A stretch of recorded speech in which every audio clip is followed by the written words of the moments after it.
ইরানে ঐতিহাসিক স্থাপনাগুলো ক্ষতিগ্রস্ত হচ্ছে যুদ্ধের কারণে। যুক্তরাষ্ট্র ও ইসরায়েলের হামলায় ইরানের বেশ কয়েকটি ইউনেস্কো ওয়ার্ল্ড হেরিটেজ সাইট ক্ষতির মুখে পড়েছে।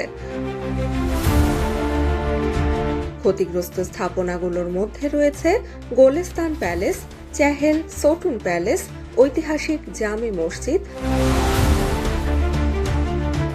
আলী কাপ্পু প্যালেস। বিস্ফোরণের ধাক্কা ও ধ্বংসাবশেষে ভেঙে গেছে জানালা, টাইলস এবং প্রাচীন অলঙ্করণ। বিশ্ব সাংস্কৃতিক ঐতিহ্য রক্ষায় ইউনেস্কো গভীর উদ্বেগ প্রকাশ করেছে।